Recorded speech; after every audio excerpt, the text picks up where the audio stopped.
Hey everyone, our topic this week is religion and holidays. And so what I'd like to do is start off with looking at legislation and looking at what are we allowed to do and what aren't we allowed to do as educators. That's probably the number one question that comes up is, well, what are the rules and what happens if a student does this and am I allowed to respond in this way? And so I think it's important to understand what the legislation says. So the first thing that I'd like you to consider is the First Amendment. So the First Amendment, it does involve freedom of religion, freedom of speech, but it also has a separation of church and state. And what that does is that involves schools which are state funded or receive funding from the state. It requires them to follow specific guidelines to allow for all children, no matter what their faith or if there's no religious practice with that for that family, that they can participate in their education without having to worry about being taught religion that it goes against their own religious belief system. So there's actually specific legislation and a specific section of legislation that talks about the do's and don'ts of religion in schools. So there's funding that local education agencies or LEAs receive through the Every Student Succeeds Act, which is part of the legislation. And so there's a specific section, section 8524 of the Every Student Succeeds Act, or the ESSA, that really breaks down what the rules are. So the first one is really when and where are students allowed to pray, and are they allowed to engage in prayer on school sites? And the rule is that students can engage in prayer or any student organized religious event, but it has to take place outside of instructional time. So this could be before school, it could be after school, it could be during a lunch break. And so it's very clear that this cannot happen during instructional time. Now, that's not to say that a child or a teacher or an employee can't engage in prayer silently, or if a student is part of a religious practice that requires prayer at specific time, they are welcome to have a space where they can practice freely without any disruption of educational practices. So that's one rule. So when can they pray? Yes. When can children pray or gather with a focus on a religious event? It is before, during lunch, or after school. So that's important to note. And again, that doesn't mean that students can engage in any prayer silently, as long as they're not disrupting their peers during instructional time. So the second rule, so what about us as educators? What are the rules for our own religious practices? And the rule is, because we are state-funded employees or state employees, that if we are acting in our official capacity, so as employees of that school district, we should not be engaging in our own religious practices or encouraging students to pray, discouraging students to pray, holding any religious meetings. But that isn't to say that if we were on a break or on our lunch break or before school or when we're not teaching students, that we can't engage in our own religious practices. So it's very clear that yes, you can, but here are the times when you cannot, because you are a state employee and you're acting in an official capacity. So those are the rules as for us as state employees. And remember, these are only the rules for schools who get state funding. There are private schools or religious organizations, religious schools that have completely different rules because they don't receive funding from the state. So if you receive funding from the state, specifically under the Every Student Succeeds Act, then you do have to follow these specific rules. So another rule is regarding religious literature, and what the law states is that anyone has the right to distribute religious literature in the same way that they have the right to distribute any other non-instructional materials. So the key there is non-instructional materials. So if there's a flyer for an external city event, then administration allows that, then they also have to allow a flyer for a religious event as well. So it has to be kind of equal rules as far as religious literature and non-instructional, non-religious literature. But that doesn't have anything to do with, like, people can't distribute religious literature in the same way they were to distribute like textbooks or homework or anything that is instructional. So the key there is non-instructional material. Another piece of this legislation is about how do we go about teaching this? So can we teach religion? And a lot of times there's this misconception of, well, I shouldn't talk about religion at all because that is what the law says, separation of church and state. And that is a misconception because although we're not allowed as educators to practice religion, we are allowed to teach about religion. So we are educators. Our goal and our role is to support children in understanding religion, but in specific contexts. So think historical context, literature context. So for example, MJC has a really cool class called The Bible as Literature, and it's examining the Bible as a piece of literature, just like you would a book in an English class. And so the difference is it's not looking at this as a holy book, it's looking at this as a piece of literature, a book. So the difference between teaching about religion and specific religious instruction is the religious instruction would be the practicing of that religion. It would be engaging in the religious acts when you're teaching, when you're providing specific religious instruction. But teaching about religion is you're talking about all of these different religions in context, historical context, literature context, connection of religion and art, a collection, an understanding of religion as it pertains to a society. And for example, my daughter took a human geography class, I believe it was called. And so she learned about religion, but she learned it in a context about what happened in different societies that was founded in religious belief systems. So different religious groups actually made decisions for different social groups. And so it was a tie between learning about sociology in a context of religion, or religion in a context of sociology. So they were learning about religion, but not receiving specific religious instruction. And the concern with, well, oh gosh, if I have to teach about all religions, I'm not going to be able to do that because I don't know everything about every religion. I don't even know every religion out there. And so how am I supposed to teach about religions that I myself don't even know about? And I'd like to reassure educators that you don't have to know about every single religion. In fact, not very many people do.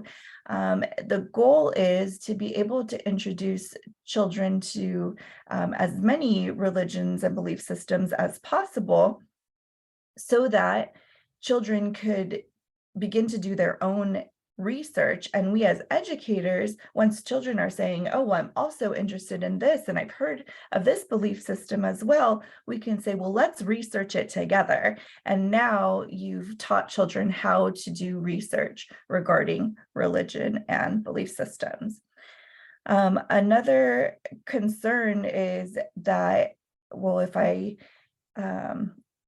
don't know about one religion, or I know more about this religion than another religion, then I should only spend like a few days teaching about the religion I don't know a lot about, and then spend a month teaching about the religion I do know a lot about. And that sends a message. It's a message that I know more about this one, but also that I find this more important. And so I'm going to spend an entire month, whereas I don't know a lot about this. It's really not as important to me. So I'm only going to spend a couple of days teaching about this religion. So remember, children receive messages even regarding the amount of time you spend talking about each belief system.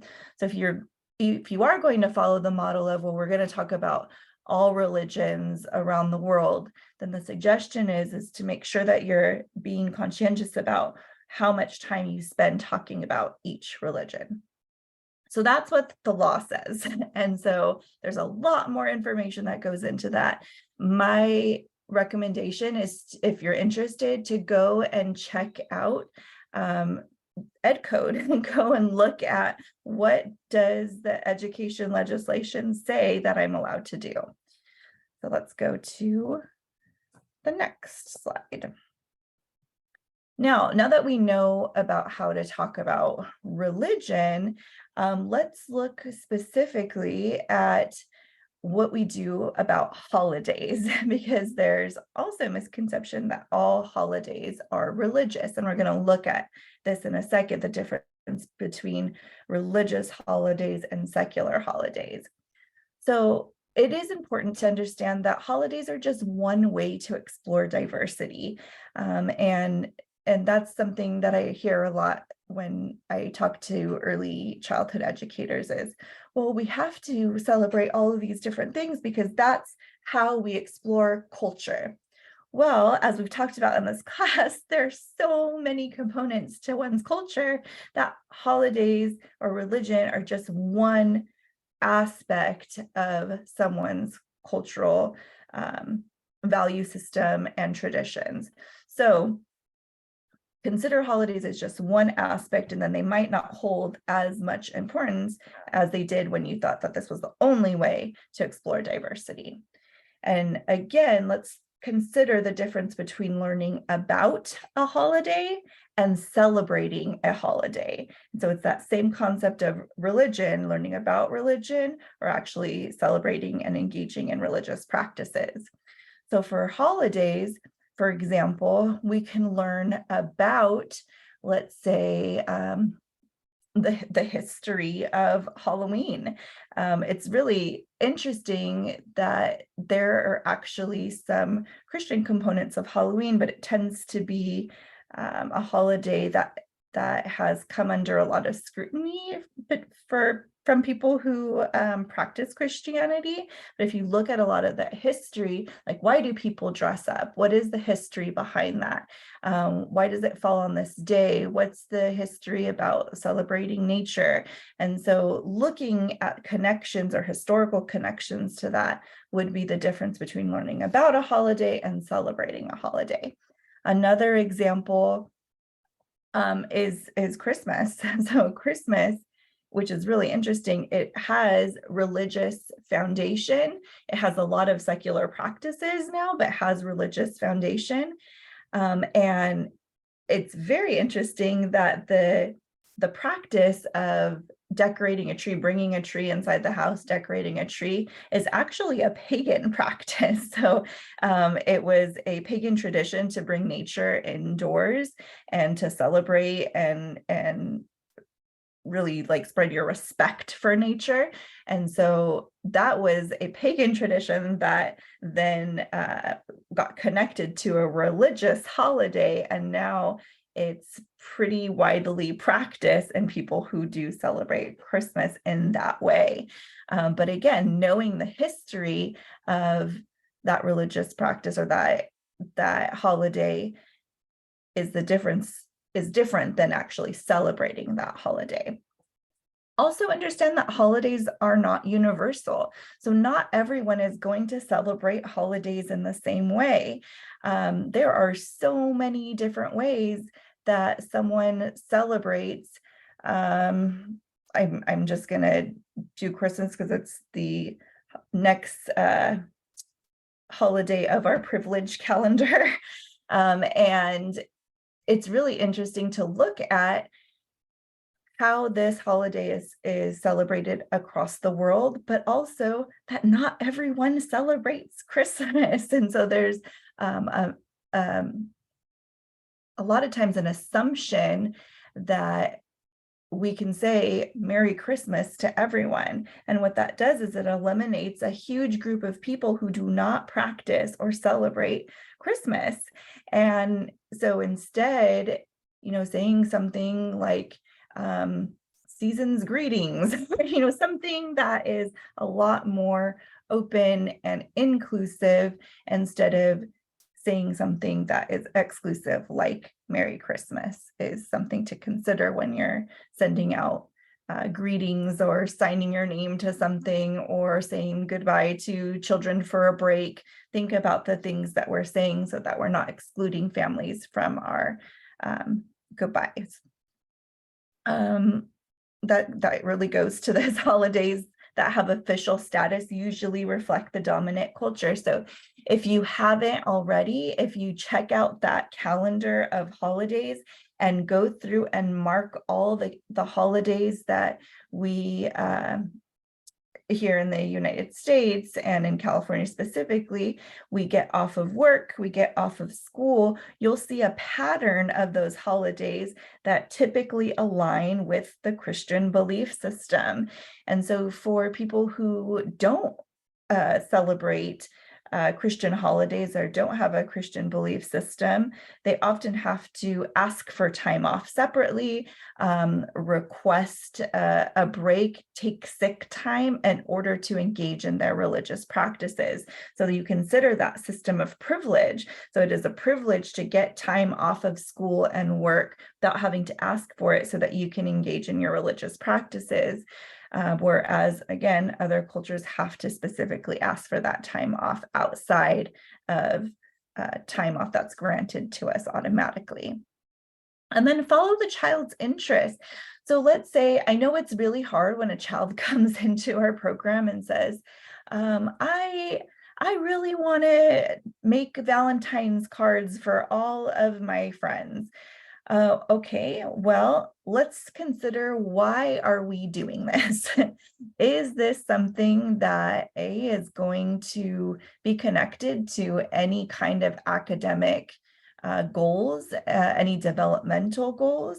Is there a way that we can do this, not on this day, but maybe throughout the year, where children get to do something similar?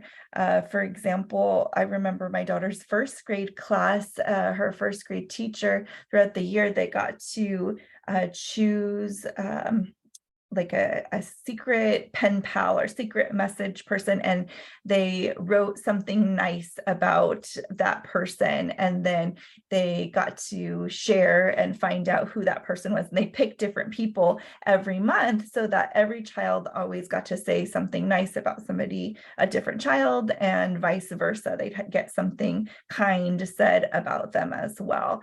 And so it was doing the same thing, building connections between students. They got to write notes to each other without all the sugar and candy and things that really aren't relevant, are more of that consumeristic approach to that holidays.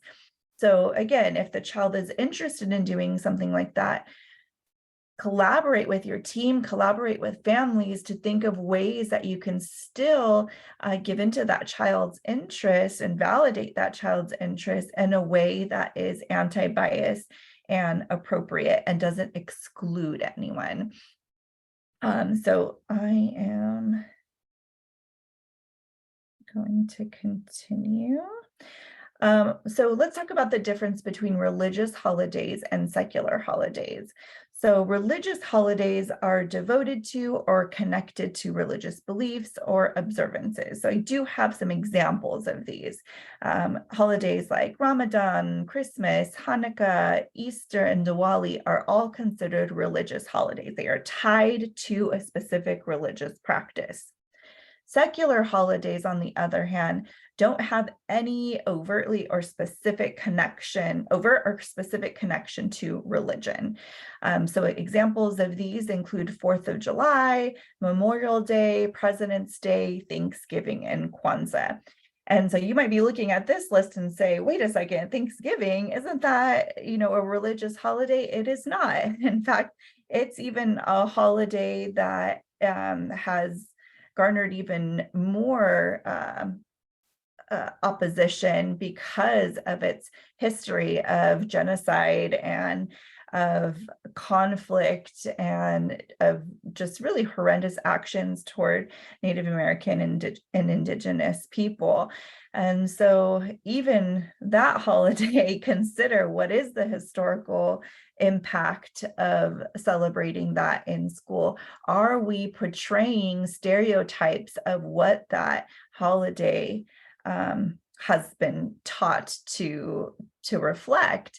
For example, if you are one of these schools, I'm going to ask you now to please stop this practice.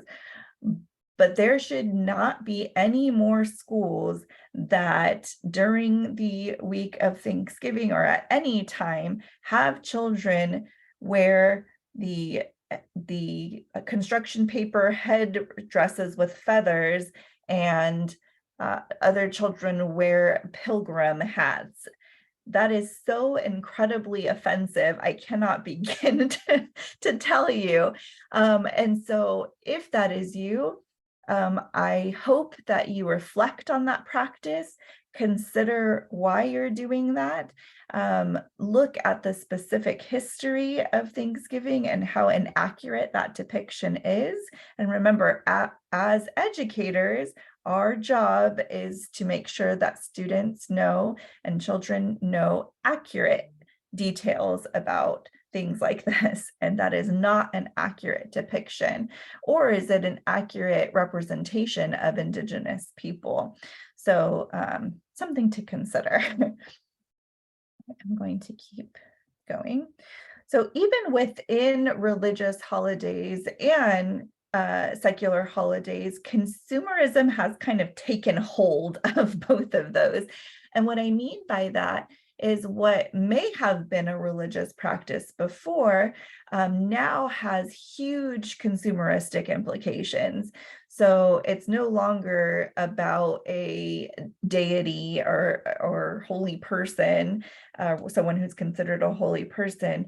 It is about presents that I can buy. It's about asking an old white man with the beard for presents. It's about making a list of all the things I want. It's about buying gifts. It's about buying tons of candy or buying an expensive costume.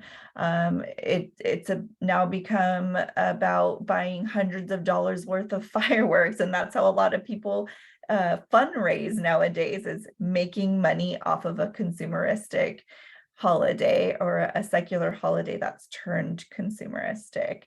So consumerism has absolutely been ingrained in every single holiday.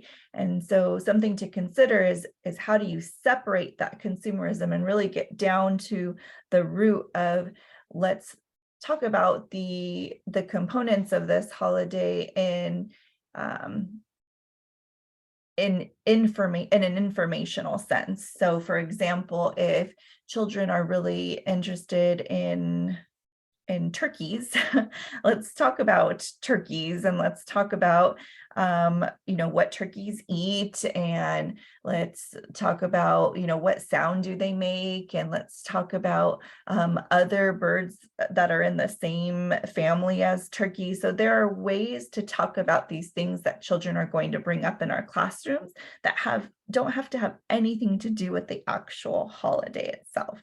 So there are lots of considerations that can be made. So the last thing I want to talk about is really to develop a holiday policy.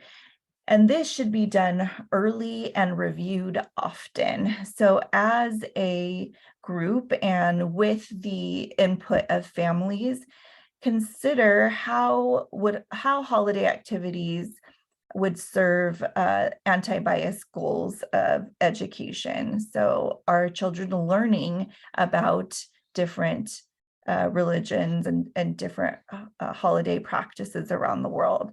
Are they gaining respect for people who celebrate differently than they do? Are they also gaining respect and validation for their own practices? And then what process will you use among staff to make decisions about which holidays to use and how? Are you going to be a school that doesn't celebrate anything? Or are you going to be a school that celebrates in ways that are more inclusive? But remember, even a celebration that might not be religious and is more secular, consumeristic, might still leave out or alienate groups of people who whose religious practice says that they cannot practice any of these things. So even leaving out one child for a day or sending a child to another classroom so that the rest of the class could celebrate something is one child too many. So if that is your practice, think about another way that you can do this so that no one has to be sent to another classroom. If you've ever talked to a child or an adult who was that child, that is never a great feeling. And other children also notice that and begin to ask questions about, well, why is that child left out? Think about how you'll work with families who do not want their child to participate. So if there is a family who doesn't want their child to participate in something, are you going to send them out of the room? Are you going to not celebrate that specific holiday? Are you going to talk to families so that you can negotiate a way for that child to be included still? I'll give you an example. MEWAC, the preschool at MJC, is an anti-bias program. And one of the ways that we were anti-bias is that we did not celebrate any birthdays. And so there were no bringing of cupcakes or treats or anything to the school. We did not sing happy birthday. And so as a parent, I was really I didn't know what to do. I said, oh, okay, well, birthdays are big in my family, and I've always, wanted to do something with their school. So what do I do now? And so I talked to the preschool teachers at MEWAC when my daughter was there, and I said, can I still do something? And they said, absolutely, you can still do something. It just cannot be anything where you're bringing cupcakes or sweets into the classroom and we don't sing happy birthday. I said, okay, how can I do this in an anti-bias way? So my daughter and I actually went to the grocery store and weighed watermelons until we found a watermelon that weighed 7 pounds and 4 ounces, which is what she weighed when she was born. And we took that watermelon to school, and during circle time, my daughter got to pass around the watermelon across. Everyone got to hold the watermelon and feel, oh, you were so heavy when you were a baby, or wow, you weren't that heavy at all. And it was a great interaction because we still got to talk about the day that she was born. She got to show them pictures of what she looked like as a baby, to take her first little outfit that she went home in.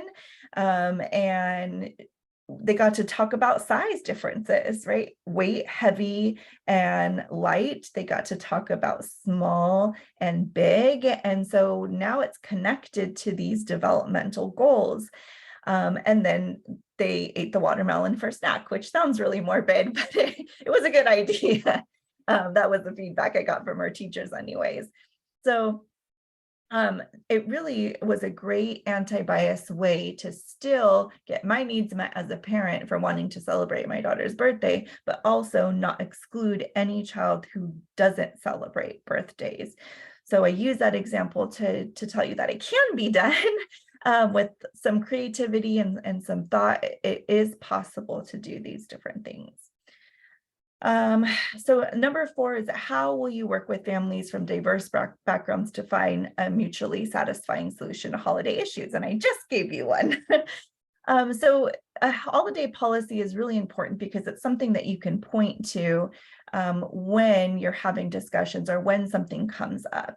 And that's not to say that this won't be fluid. This might be something that you come back to and say, you know what, this isn't working for us anymore.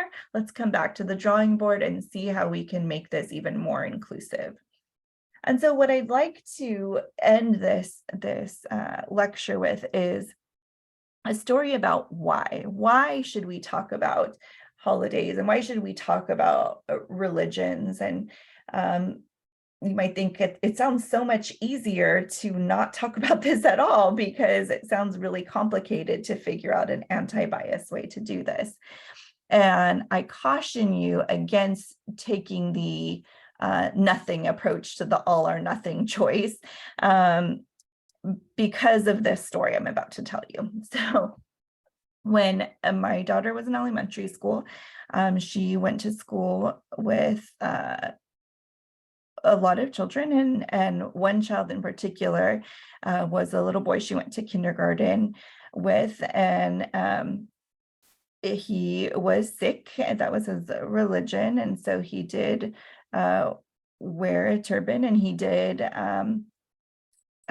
celebrate with his family, and my daughter became friends with him because he was always the tallest one in his class, and my daughter was always the smallest one in his class. So his parents and I would always take pictures of them through the years because their size difference was just so extreme.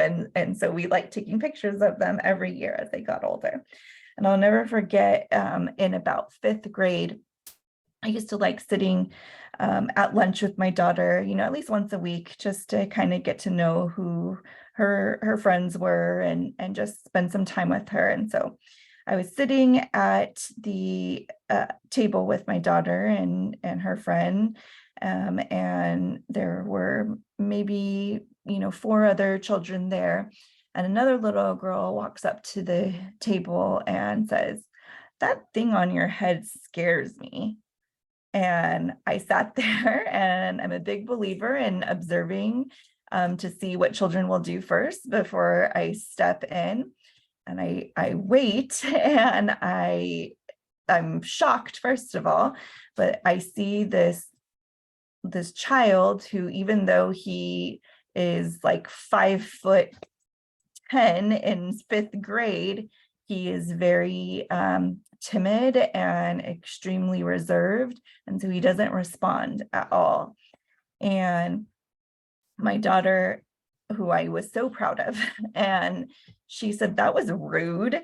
And she said, "Well, my mom said that people who wear those things on their head are scary." And my daughter said, "That is so mean. That is part of what he believes in, just like the cross on your necklace is part of what you believe in. And I don't say that you're scary." And so that little girl, it seemed to be, that was the first time anyone had ever made that connection, that's something that was religiously connected. And she just, I don't think it sunk in. I would hope so, but she just walked away. And I was so proud of my daughter for multiple reasons, but the most proud of her because I saw the look on her friend's face, the look of knowing that he had people who got it. He had people who understood, and he had someone who stood up for him when he was either too tired to continue standing up for himself, or just didn't know what to say to someone, a child who obviously was ignorant in her belief system.